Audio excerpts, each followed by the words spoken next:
Gine cór an gédal sias fircin fáilte ro bhile agus áthas ar héine agus ar ma bhain saibhín go raibh an seans a go cosú agus go háirithe go bhfuil an méid seo daoine táca.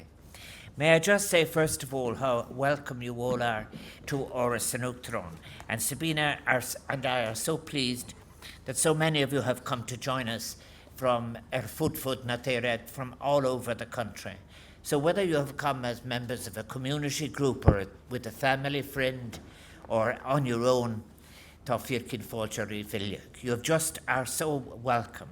Now this evening is the penultimate event of our series of garden of events in the grounds of Áras and Uachtaráin for 2019. And we decided that we wanted to pay tribute to the many organisations, groups, individuals, families who have contributed so much to community life around the country, and particularly through Irish country music. Now, how better, one might ask, to celebrate one's place, one's story, one's joys, one's griefs, one's leavings and one's returns, one's heartbreaks and one's loves than to do it through the medium of music. And in particular, when you have the capacity of drawing on such a great resource that Irish country music is, and of course, which was inspired by and in turn inspired in its comings and goings to American country music, but of course is now in its own right, its own genre, is long established, ingrained in our Irish culture. During the last year, speaking of Irish country music, we lost someone who was known to his colleagues and fans and the Irish public as the king of Irish country music. I speak, of course, of Big Tom, and in September I had the great privilege of unveiling a statue in Castle Blaney to his memory, or Blaney as his own people would call it. Tom's contribution to country music was immense. His performances embodied all that is best in the genre, and really love of place and of people, the importance of heart and home that defines it, and it was so clearly evident in wonderful songs and the atmosphere that was created with his songs such as Gentle Mother and God Must Be a Cowboy, or his rendering of Johnny Macaulay's As I've Said Back to Castle Blaney. He was somebody who embodied the generous, inclusive reach of Irish country music, its great ability to call out to Irish people too across the world and to resonate with them and recall to them the spirit of the place they will always remember at home. One only has to think of the names of places that are contained in Irish songs. And Big Tom will be greatly missed, I know, as was so clear on that day and other days by colleagues and fans, and I'm delighted that we're joined here this evening by his son and some of his grandchildren.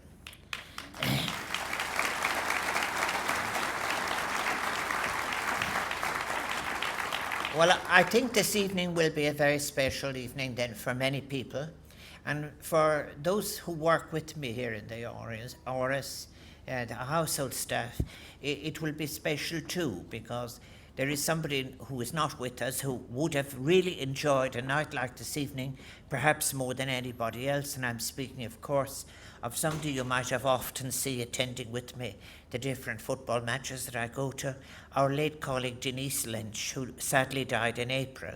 But I'm delighted that we are joined here this evening by her husband Aidan and her sisters Anne and Mary and her nieces Suzanne and Aoife. Firkin Fáilte, you're all most welcome.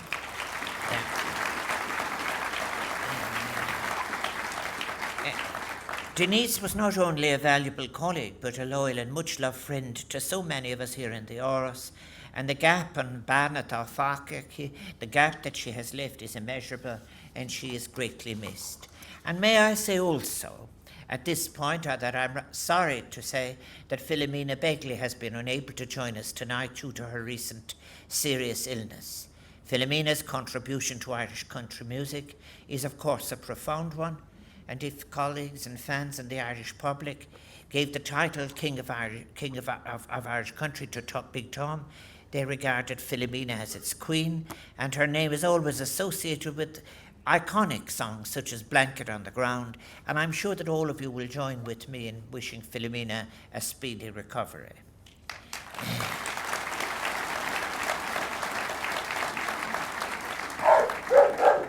Here, Broad, come here to me. Now, my dog Broad is a serious Irish country fan. That's why he just wanted us to get on with the music. But like many musical genres, country music continues, I think, let's just say straight away, that today Irish country music is warmly appreciated, as I have said, as a distinct musical genre here in Ireland, and it's one that bridges so many gaps. It recognises our migrations, as I've said, our exiles, and our sense of place, and those we have left behind and those to whom we remember. It weaves together rich heritages whose interaction has created something distinct and wonderful. And it is always about something beyond the self. And like so many musical genres, country music continues to map a changing world, reimagining, rethinking, and adapting to an ever-evolving and increasingly globalized society. A society very often that suggests anonymity and a sense of loss. But country music reminds us of how important it is for us to recognize and how music continues to develop and transform what surrounds us, connects communities, and how it can speak across generations, remaining open to influence and enrichment by other cultures and artistic perspectives. It can go up the mountains of other countries and come back enriched, and it can leave something behind. That is how music works, music that has no borders. Country music is enjoying, at the present time, a renewed popularity across all the age groups. And I think what's good is that it is now as beloved in the major cities and larger urban areas as it was in the rural landscapes from where it took its roots, in the Prevaca, and from whence it originally grew and flourished. And here in Ireland, country musicians are amongst our most talented and well-loved performers.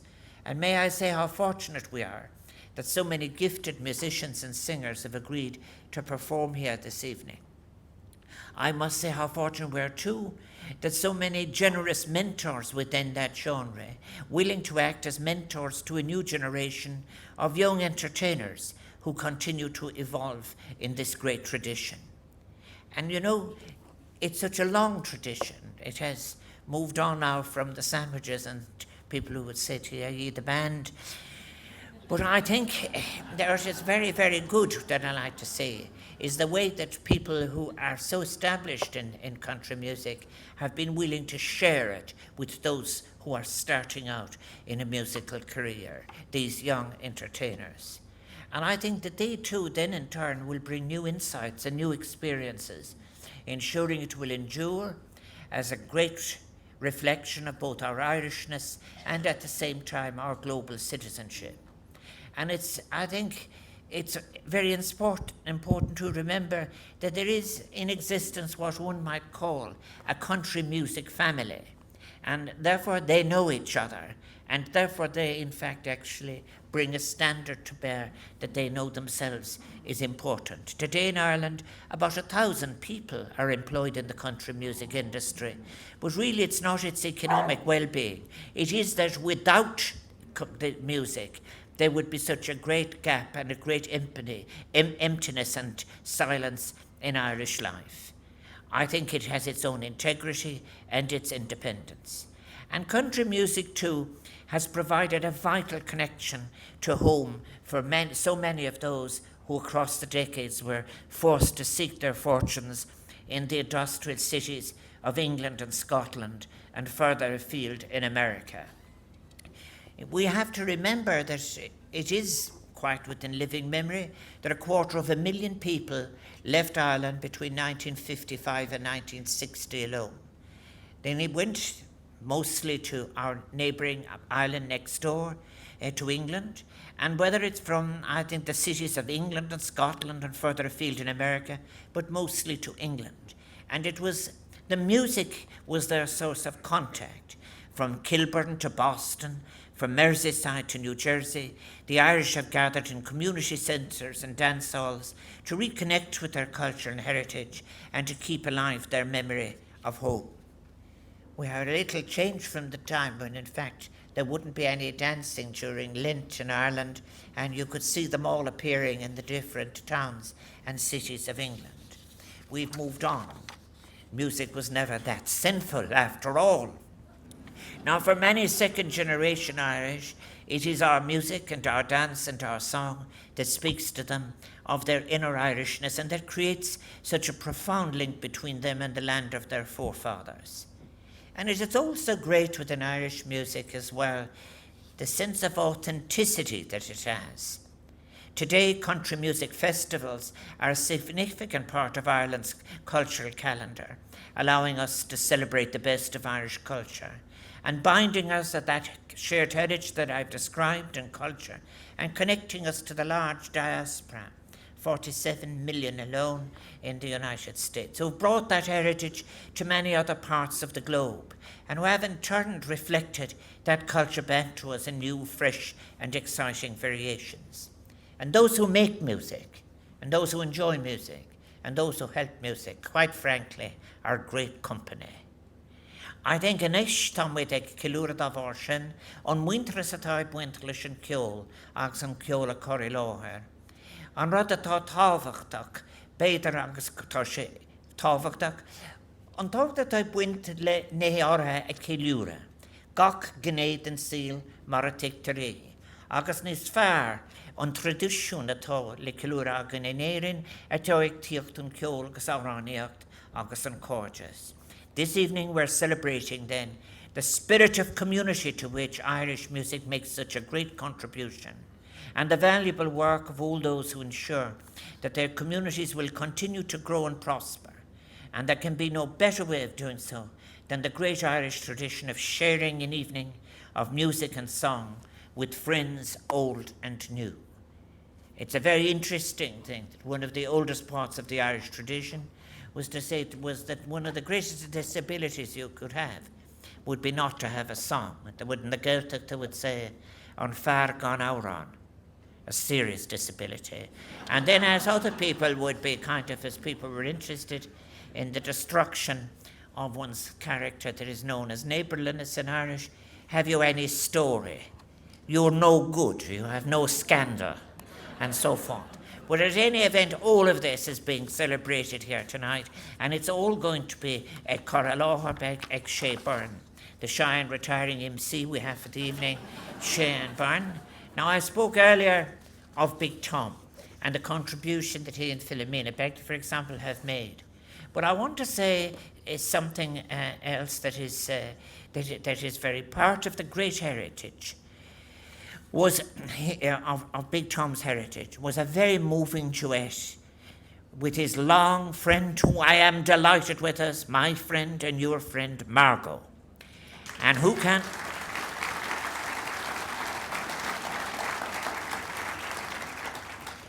can forget that beautiful rendition of theirs, A Love That Lasted Through the Years. And that's why I'm so pleased that Margot will be performing later on for us this evening. And I also want to thank the other performers, all wonderful performers, Robert Mazel, Louise Morrissey, Jimmy Buckley, Michael English, and Mike Denver. But I want to say a word about a friend of mine who is very important, and that is, of course, the very special guest, Pete St. John. I'm so grateful to Pete St. John for accepting my invitation to come along this evening. Pete has had a talent for capturing a mood in song with the enduring popularity of, for example, of the Fields of Athenry, which is so important that people are able to sing it in Ireland when they're losing and occasionally when they're winning. In fact, actually, people who have defeated the Irish in any circumstances have been entirely disconcerted by the way in which people have been hit with the Fields of Athenry, even when we have failed on the field. I think as well, of course, there is, many of you here from the Dublin in the rare old times. But it is one of the things about poets and songwriters is that they see things coming far earlier than other people. people, poets and songwriters are gifted with the long vision that sees events and happenings so often ahead of others. And this is, to Pete St. John, is such a great example of that. And this evening he has turned those gifts to a pressing global issue of our times, climate change. And tonight you're going to hear Waltzing on Borrowed Time. And listen carefully, because we expect it to be played, to be performed everywhere people are gathered. You'll be humming it after you hear it from Pete St. John as he addresses in a special way climate change and sustainability and keeping our planet in a decent shape for future generations.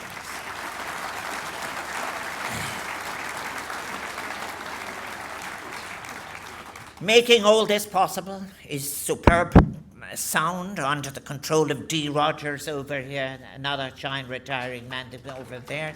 But his crew and their challenge from the different circumstances, but we have excellent sound, and I'm so grateful for that in facilitating our performers and musicians. Many people make this evening possible. You got the invitations because the people of St. John of God's, our friends in St. John of God's, helped us.